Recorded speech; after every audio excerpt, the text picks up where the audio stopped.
ക്ഷേത്രത്തിൽ കിട്ടുന്ന സംഭാവനകൾ എണ്ണുന്നതുമായി ബന്ധപ്പെട്ട സുരക്ഷാ മാനദണ്ഡങ്ങൾ അയോധ്യ രാമക്ഷേത്ര ട്രസ്റ്റ് കർശനമാക്കിയതിന് പിന്നാലെ പണം എണ്ണുന്ന ജോലിയിൽ ഏർപ്പെട്ടിരുന്ന 25ഓളം ജീവനക്കാർ രാജിവെച്ചു. അയോധ്യയിലെ രാമജന്മഭൂമി ക്ഷേത്രത്തിൽ സംഭാവനയായി ലഭിച്ച പണം മോഷ്ടിക്കപ്പെട്ടു എന്ന വിവാദങ്ങൾ നിലനിൽക്കുന്ന സാഹചര്യത്തിലാണ് സംഭാവനകൾ കൈകാര്യം ചെയ്യുന്നതും അത് എണ്ണുന്നതുമായ ജീവനക്കാർക്കായി ശ്രീരാമ ജന്മഭൂമി തീർത്ഥക്ഷേത്ര ട്രസ്റ്റ് കർശനമായ പുതിയ സുരക്ഷാ ഭരണ പരിഷ്കാരങ്ങൾ നടപ്പിലാക്കിയത്. ട്രസ്റ്റിന്റെ പുതിയ നിയമങ്ങൾ അനുസരിച്ച് ക്ഷേത്രത്തിലെ സംഭാവന പെട്ടികളിൽ നിന്ന് ശേഖരിക്കുന്ന പണം എണ്ണുന്നതിനായി ഒരു പ്രത്യേക ജീവനക്കാരുടെ സംഘത്തെയാണ് നിയോഗിക്കുന്നത്. മുൻപ് ഹൗസ് കീപ്പിംഗ് ജീവനക്കാരെയും ഈ സംഭാവന എണ്ണാൻ നിയോഗിച്ചിരുന്നുവെങ്കിലും ഇനി മുതൽ അവരെ പണം എണ്ണാൻ അനുവദിക്കില്ല. പകരം തങ്ങളുടെ യഥാർത്ഥ ഡ്യൂട്ടിയിലേക്ക് മാത്രമായി അവരെ മാറ്റും. ഇനി മുതൽ പണമെണ്ണുന്ന ജോലിയിൽ ഏർപ്പെടുന്ന ജീവനക്കാർ മോഷ്ടിക്കാനുള്ള സാധ്യതയോ ഏതെങ്കിലും അട്ടിമറിയോ ഒഴിവാക്കാൻ പോക്കറ്റില്ലാത്ത വസ്ത്രങ്ങൾ ധരിക്കണം. കൂടാതെ പണമെണ്ണുന്ന പ്രക്രിയയിൽ ഉടനീളം കൂടുതൽ ശക്തമായ സുരക്ഷാ പ്രോട്ടോകോളുകൾ പാലിക്കുകയും വേണം. ഇതോടൊപ്പം ക്ഷേത്രത്തിൽ ജോലി ചെയ്യുന്ന ജീവനക്കാരുടെ പശ്ചാത്തലം കൂടുതൽ വ്യക്തമായി പരിശോധിക്കുന്നതിന്റെ ഭാഗമായി പോലീസ് സാക്ഷ്യപ്പെടുത്തിയ സ്വഭാവ സർട്ടിഫിക്കറ്റ്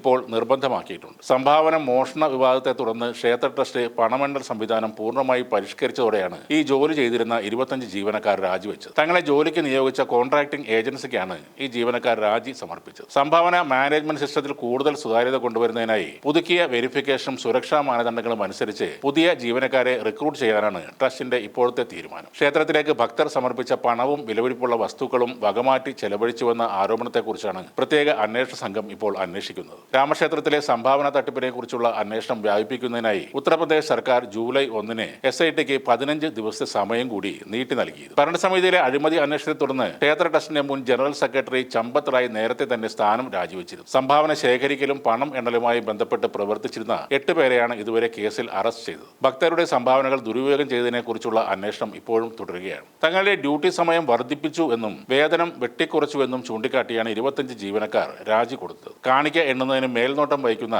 SBI തുളസി ഉദ്യാൻ ബ്രാഞ്ചിൽ എത്തിയായിരുന്നു ഇവരുടെ രാജി സമർപ്പിച്ചത്. ഇതോടെ കാണിക്ക എണ്ണുന്നതിനായി ഡ്യൂട്ടിക്കെത്തിയ ജീവനക്കാരുടെ എണ്ണത്തിൽ വലിയ കുറവാണ് അനുഭവപ്പെടുന്നത്. കഴിഞ്ഞ ദിവസവും ജീവനക്കാർ പ്രതിഷേധവുമായി രംഗത്ത് വന്നിരുന്നു. 2 ഷിഫ്റ്റുകളിൽ ഉണ്ടായിരുന്ന ജോലി ഒറ്റ ഷിഫ്റ്റാക്കിയെന്നും ഡ്യൂട്ടി സമയം 6-ൽ നിന്നും 9 മണിക്കൂറായി ഉയർത്തിയെന്നും പ്രതിമാസ ശമ്പളം കുറച്ചതായും ഒപ്പം ഒരേ ജോലി ചെയ്യുന്നവർക്ക് വ്യത്യസ്ത ശമ്പളം ലഭിക്കുന്നു എന്നുമാണ് ജീവനക്കാർ പറയുന്നത്. ഈ സംഭാവന കൊള്ളയിൽ കൂടുതൽ ജീവനക്കാരെ ചോദ്യം ചെയ്തേക്കുമെന്ന അഭ്യൂഹങ്ങൾക്കിടെയാണ് കൂട്ടരാജി എന്നതും ശ്രദ്ധേയമാണ്. അതിനിടെ പ്രതികൾ വ്യാജ VIP പാസുകൾ നിർമ്മിച്ചതായി അന്വേഷണ സംഘം കണ്ടെത്തി. അറസ്റ്റിലായ ടിന്നു യാദവാണ് ഡിജിറ്റൽ ID സംവിധാനം ദുരുപയോഗം ചെയ്ത് നൂറുകണക്കിന് VIP പാസുകൾ നിർമ്മിച്ചത്. അതിൽ നിന്നും പണം ഈടാക്കുകയും ചെയ്തിരുന്നു. നേരത്തെ സംഭാവനകൾക്ക് വ്യാജ രസീത് നൽകിയതായും കണ്ടെത്തിയിരുന്നു. ഈ കള്ളന്മാർ രാജിവെക്കാനായി പറയുന്ന കാരണങ്ങൾ 6 മണിക്കൂർ ഡ്യൂട്ടി 9 മണിക്കൂറാക്കിയെന്നും പോക്കറ്റുകൾ ഇല്ലാത്ത വസ്ത്രം ധരിച്ച് പണം എണ്ണണം എന്നുള്ളതുമൊക്കെയാണ്. സാധാരണ ജോലി സമയമായി 9 മണിക്കൂർ പണിയെടുക്കാൻ ഇവർക്ക് പറ്റില്ല. പോക്കറ്റില്ലാത്ത വസ്ത്രം ധരിച്ചാൽ പണം മോഷ്ടിക്കാനും കഴിയില്ല. അപ്പോൾ പിന്നെ രാജിവെക്കുക എന്നതല്ലാതെ വേറെ ഓപ്ഷൻ ഒന്നുമില്ല. എന്നാൽ അതുകൊണ്ട് രക്ഷപ്പെടാൻ കഴിയില്ല. പ്രത്യേക അന്വേഷണ സംഘത്തിന്റെ ചോദ്യം ചെയ്യൽ ഇവരുടെ പുറകെ തന്നെയുണ്ട്.